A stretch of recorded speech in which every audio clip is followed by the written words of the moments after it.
हम सबसे पहले सतोहन साहू जी हैं, पुराने कार्यकर्ता हैं, पुराने राजनीति से शौक रखने वाले हैं और अभी आम आदमी पार्टी से जुड़े हुए हैं। आप सर अपना विचार इसमें रखेंगे।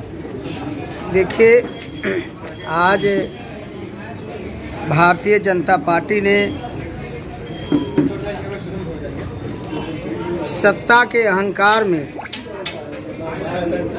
और देश का बुरा हाल कर दिया है, पूरी दुर्गति कर दी है। आज -29 पर जीडीपी है, बेरोजगारी चरम पर है, महंगाई बेहासा लगातार बढ़ती जा रही है, लोग परेशान हैं। डीजल हो, पेट्रोल हो, अनाज हो, कपड़ा हो, सब सामान महंगाई, बिल्कुल लोग परेशान हैं, चारों तरफ बेचैनी है। लेकिन और भारतीय जनता पार्टी संविधान की रोज़ धज्जियां उड़ा रहा है, नए नए कानून करके हिंदू मुस्लिम में बांट करके देश का सांप्रदायिक माहौल बिगाड़ रहा है। ऐसी परिस्थिति में आज जरूरी हो गया है कि देश के तमाम बुद्धिजीवी, तमाम सम्मानित नागरिक जो देश के रक्षा के जिनके कंधे पर भार है, सबको मिल करके सौहार्दपूर्ण वातावरण बनाते हुए देश की प्रगति, देश की शिक्षा, स्वास्थ्य, रोजगार के क्षेत्र में तरक्की करे, इसके लिए माहौल बनाए और भारतीय जनता पार्टी की सत्ता को हटा सके।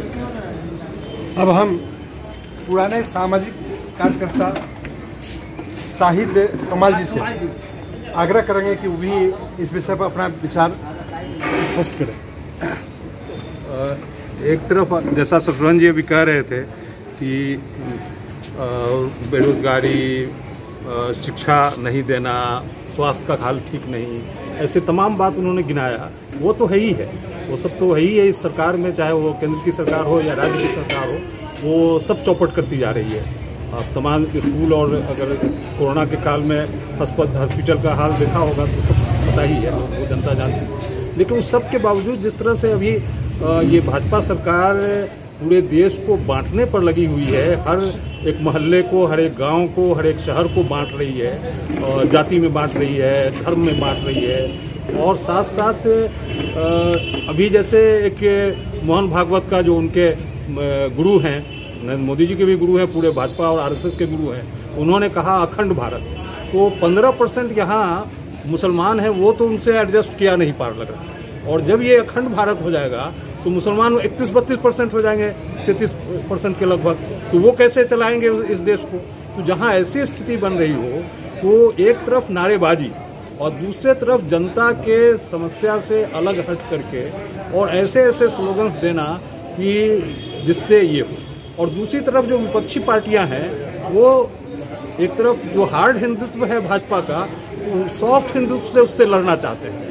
तो वो कैसे संभव है कि सॉफ्ट हिंदुत्व से हार्ड हिंदुत्व से लड़ेंगे? अगर हिंदूवादी इसको कोई अगर पसंद करेगा तो वो हार्ड को पसंद करेगा, वो सॉफ्ट को क्यों पसंद करेगा? तो उस तरह से तो वो लड़ाई नहीं लड़ी जा सकती। तो एक ही आशा है कि जनता गोलबंद हो, और वो गोलबंद हो करके जो इशूज है उस पर लड़ेगी, और उससे जो एक नई राजनीति उभरेगी, वही देश के लिए आगे भविष्य है। बकिया कोई इस देश का भविष्य नहीं है। देश अभी बहुत ही, शायद इस देश का जो अभी तक नोन इतिहास है, उसमें सबसे ज़्यादा अभी खतरनाक स्थिति में ये देश पहुंचा हुआ है। धन्यवाद। बहुत धन्यवाद। आनंद पटेल जी, आप भी अपना विचार रखेंगे।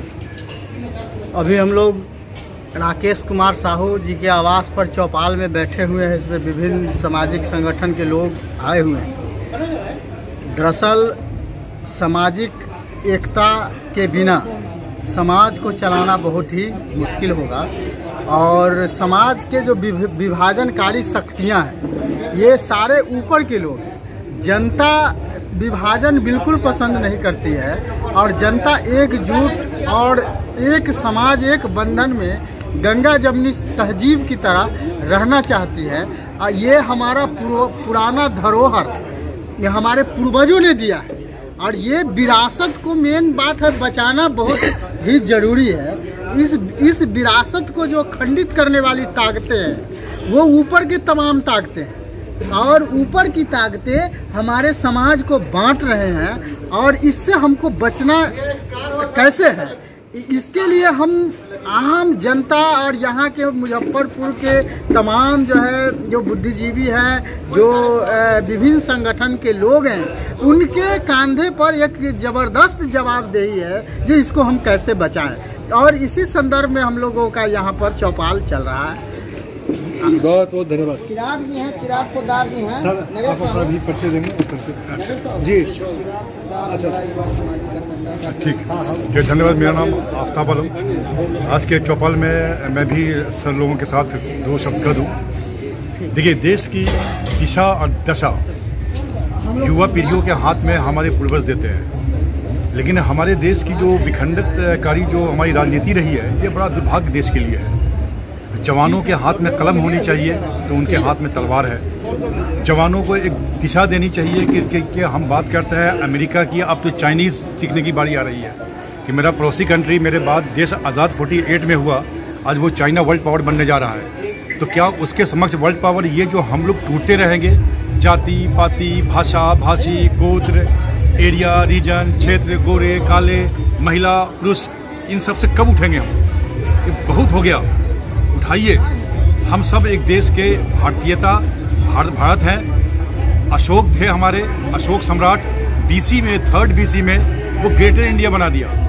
AD में अकबर द ग्रेट थे, उन लोगों ने भारत की सीमाएं बढ़ाई हैं। आज तो अंदर में मेरा घर नहीं काबू आ रहा है। तो हमें समझना होगा कि हमारे जो पूर्वज हैं और हमारे जो बड़े हैं, हमारे जो शहीद कमाल साहब हैं, पटेल जी हैं, शत्रुघ्न जी हैं, उनके साथ हम जवानों को जोड़ें, अच्छी शिक्षा दें, अच्छी दिशा दें, तब जाके हमारी दिशा सुधरेगी। एक समय आएगा, एक सुबह आएगी, इससे उठेंगे कि कब तक जाति पाति धर्म में फंसे रहेंगे हम। बहुत बर्बादियां हो गई हैं, अब बर्बादी होने की कोई वजह नहीं है। हम सब एक हैं, एक रहेंगे, हम सब भारतीय हैं, इसमें कोई भेदभाव नहीं होगा हिंदू न मुसलमान का। हम सब भारतीय हैं, हम सब मिलके कोई ताला बना रहा है तो कोई चाबी है, कोई चाबी है तो कोई ताला है। तो ये सब की जो परंपरा हमारी है वो सब करेंगे तभी हम आगे बढ़ेंगे। शिक्षा का विकास होगा, समाज का विकास होगा, राष्ट्र का विकास होगा। आज यूक्रेन में रशिया में जंग हो रही है, दुनिया में कोई नेता ऐसा नहीं है। वर्ल्ड कप में चैलेंज करता हूँ, पहले जब हुआ करते थे नॉन अलाइन मूवमेंट, गुट निरपेक्ष आंदोलन, तो मार्शल टीटू हुआ करते थे, कर्नल नासिर हुआ करते थे, पंडित नेहरू हुआ करते थे। आज देखिए यूक्रेन को तबाह किया जा रहा है, अब चुप बैठे हुए हैं। दुनिया में कोई नेता नहीं है। ये एक चैलेंज है कि ये वर्ल्ड वार 3 की ओर जा रहे हैं और उसमें स्थिति ठीक नहीं है हमारी। खैर, भाषण की जरूरत नहीं है, एक एक आदमी की जिम्मेदारी है कि समझें, इससे उठें, आगे बढ़ें, समाज का निर्माण करें और राष्ट्र का निर्माण करें। धन्यवाद। मेरा नाम चिराग पोद्दार हुआ। और आज जो देश की स्थिति है, मैं एक चीज़ आपको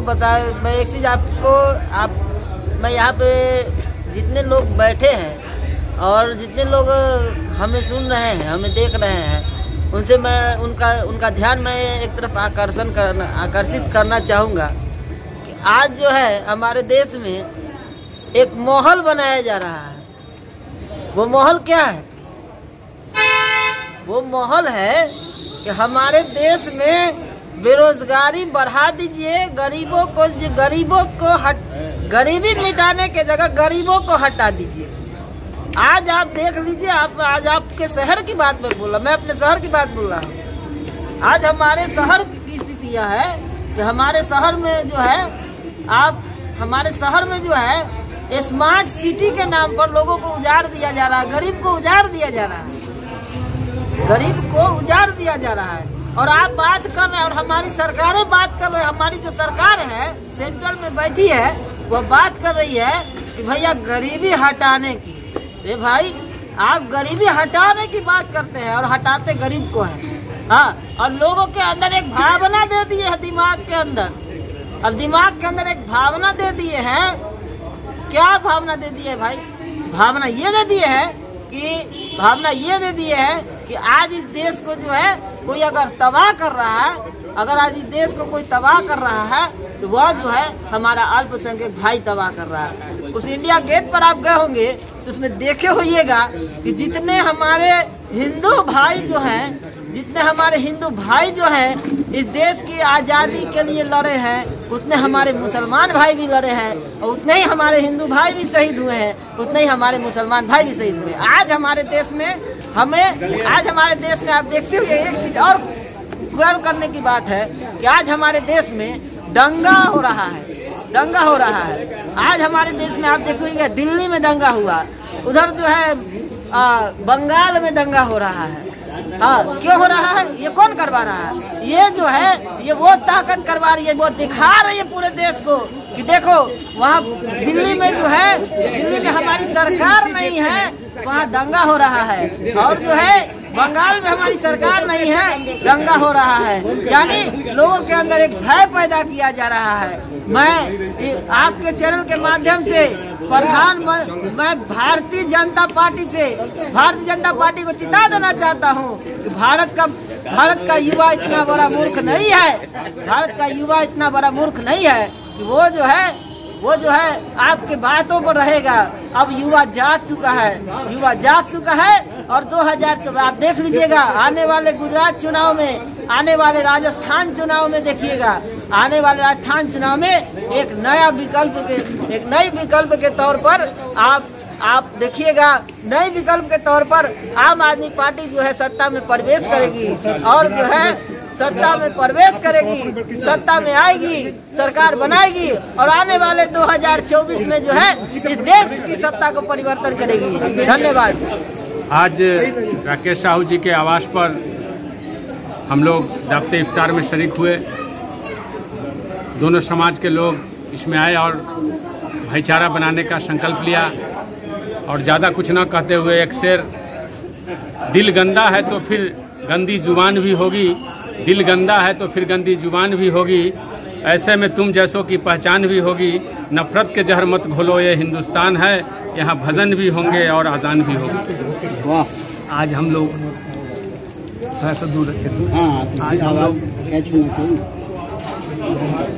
राकेश कुमार साहू जी की आवाज़ पर इफ्तार पार्टी में शामिल हुए और इफ्तार पार्टी में सभी वर्गों के लोग सम्मिलित हुए और इससे एक सामाजिक सौहार्द का वातावरण बना। इस कार्य के लिए राकेश कुमार साहू जी धन्यवाद के पात्र हैं तथा आए हुए अतिथियों का अतिथि भी स्वागत और धन्यवाद के पात्र हैं। इन्हीं शब्दों के साथ